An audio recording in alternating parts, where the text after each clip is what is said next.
You guys have been so patient. It's time.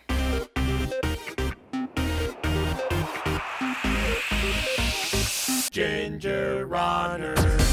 What is up, everybody? Ethan Newberry, the Ginger Runner, here for another GingerRunner.com. Is my shirt okay? I've got another GingerRunner.com review for you today, and it's one that a lot of you have been just waiting for. I get messages about this shoe all the time. When are you going to post your review? That's not actually what you sound like, unless it is. The follow-up to one of my favorite shoes from last year. Today, I will be reviewing the Hoka One One Clifton 2.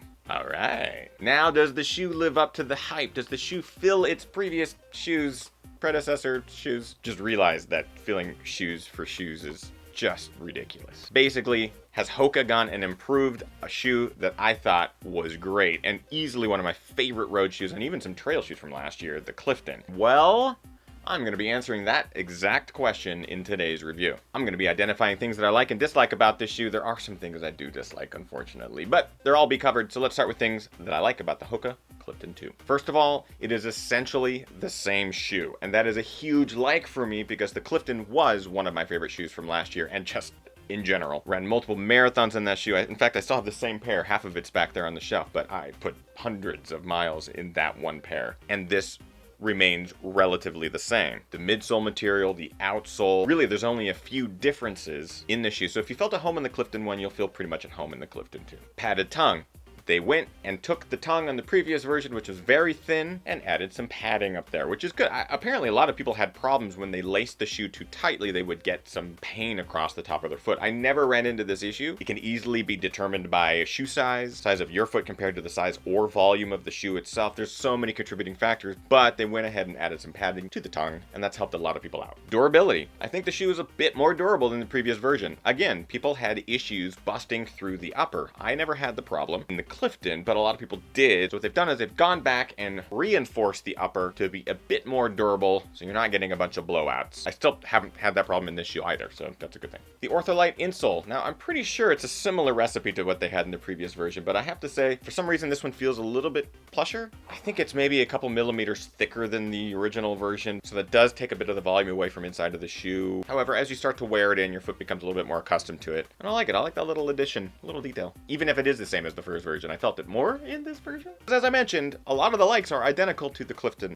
1, so let's get on to things that I dislike about the Clifton 2. Weight, and this is pretty much the biggest dislike. It is over an ounce heavier. It's about 1.4 ounces heavier than my previous version, just weighing them side by side. Huge step back in my overall enjoyment of the shoe. What I loved about the original Clifton was just how light and cushioned it was. There was nothing like it on the market. And by adding over an ounce to the overall weight, I think that just takes a step back in what made the original version so great. 100%, I noticed it straight out of the box. Upper structure. Now, while it does contribute to durability, at least in my opinion, that's kind of why they reinforced all of this upper with overlays. An interesting byproduct, and in my opinion, a negative byproduct, was the addition of structure to the overall upper. I love that the first version had a nice stretchy, comfortable upper that never really bothered my feet. The Clifton 2, I've gotten blisters in my first run, painful toenails, and toe overlap in a lot of runs just because there is no flexibility at all in this upper and it actually feels quite a bit narrower, which is actually my next dislike.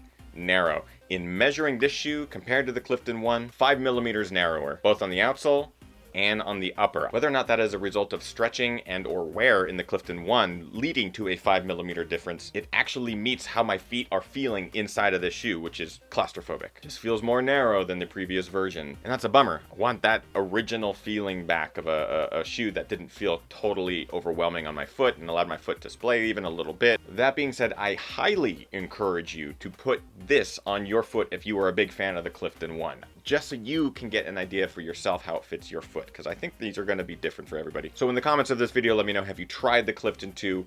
How does it feel on your foot compared to the Clifton 1? I'm very curious. Let's start that dialogue. But with all my reviews, we have points to tally up, so let's do it. First of all, quality. I think they've actually upped the quality a little bit in this. 4 out of 5. It's a little bit more durable of a shoe. I think adding the cushioning is good in the tongue. Comfort. 4 out of 5 again. Despite my dislikes and being nitpicky with the shoe, it still is a comfortable road shoe for long runs, for marathons, long training days. Price at $130, I do give this a 4 out of 5. I think that is worth that extra dollars. However, my caveat is that if you can find a pair of Clifton 1s for cheaper than that, get them.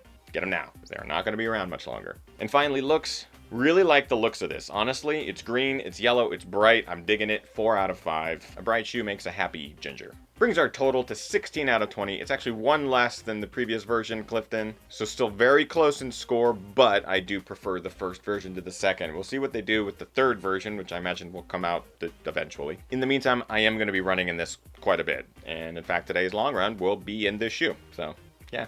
There's that. And scene on this. I hope you guys enjoyed the review. If you did, make sure you like, favorite, subscribe, and share this video.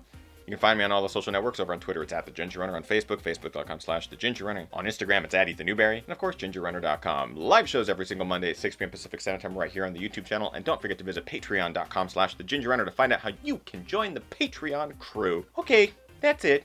You guys are great. Hope you're getting out there training hard, racing harder, and partying the hardest. I know I am. All right. Goodbye.